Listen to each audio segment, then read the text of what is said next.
Olá, telespectador. Estamos de volta. O nosso assunto de hoje é a Ordem dos Advogados do Brasil e o nosso convidado é o Dr. Clésio Moraes, presidente da 6ª Subseção. Dr. Clésio, o número que o senhor falou no intervalo anterior, de cerca de 30 e poucos processos, ele chega aí, não chega a casa de 5, 6%. Parece pouco, esse número, o senhor acredita que reflete a realidade do comportamento dos advogados na sociedade em geral?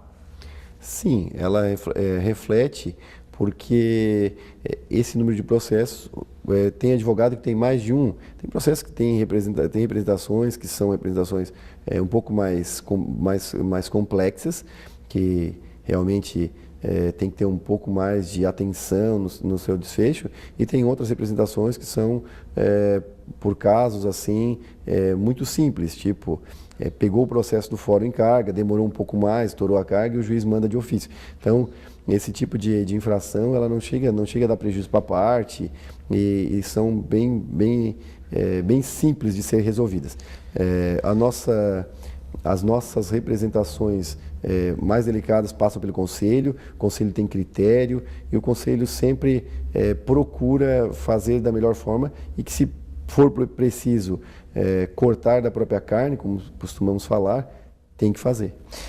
Eu atuei como conselheiro nas 2 gestões anteriores, e acredito que dei a minha contribuição enquanto cidadão, enquanto advogado. E o que eu percebi na atuação dos processos é que as partes, geralmente a parte que o cliente, no caso, que se sentiu lesado, ele faz a queixa na OAB, mas ele não tem a noção de que, feita a queixa, o processo ele corre com analogia ao processo criminal.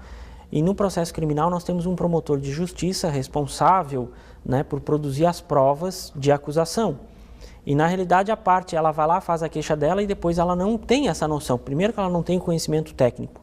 Segundo, que ela acha que basta a queixa para resolver. E ela não tem a noção de que essas provas todas precisam ser encaminhadas para o processo tem que ser acompanhado, ela tem que comparecer em audiências.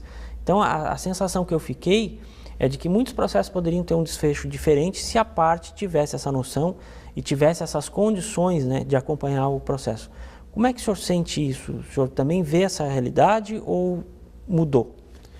Muito boa a sua pergunta, Maurício, e é exatamente isso. Normalmente, o que as pessoas pensam?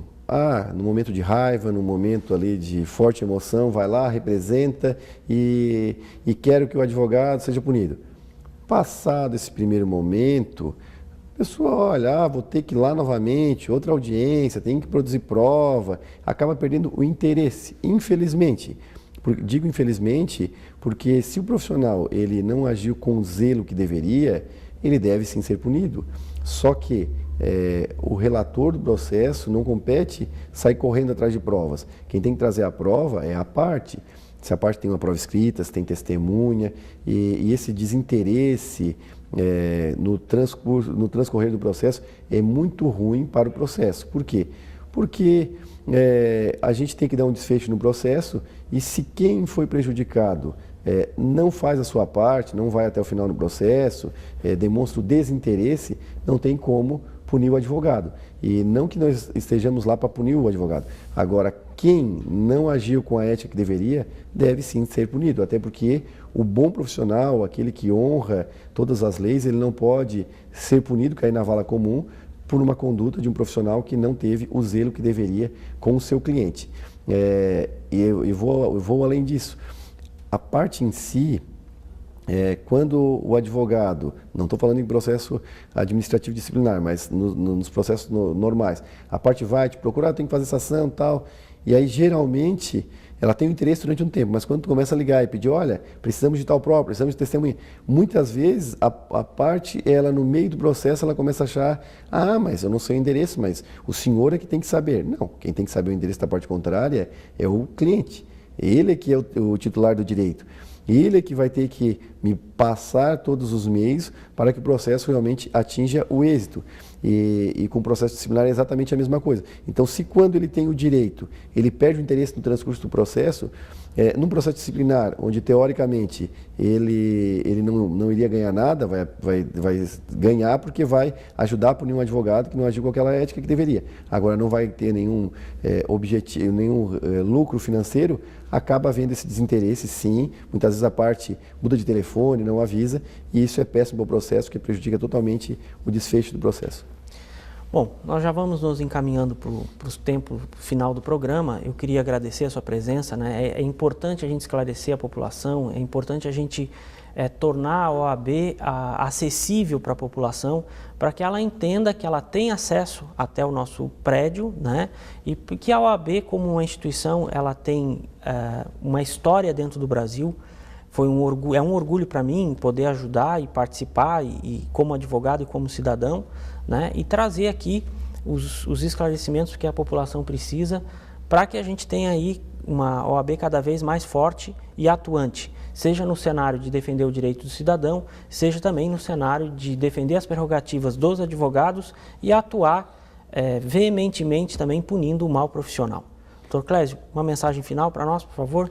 Bom, gostaria de dizer que é uma honra, mais uma vez, estar participando do programa. A OAB, ela está aí para isso mesmo. A OAB, ela não é uma caixa preta isolada. A OAB, ela tem que estar cada vez mais próxima do cidadão. A nossa função de fiscalizar, ela é fundamental. O acesso à justiça em todos os níveis é algo que só traz benefício para a população. Há algum tempo atrás, muito tempo atrás, o acesso à justiça era limitado, porque apenas quem tinha um poder financeiro grande conseguia constituir um advogado.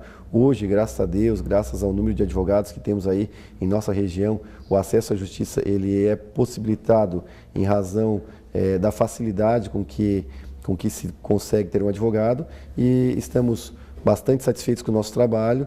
E só para encerrar, sei que o tempo já estourou, mas a população ela tem acesso a qualquer informação sobre a OAB em qualquer sala dos fóruns das nossas comarcas aqui. E também na nossa sede, que é lá na Rua Recife. Então, muito obrigado e até a próxima. Obrigado, Dr. Clésio. Nós ficamos por aqui. Até a próxima semana.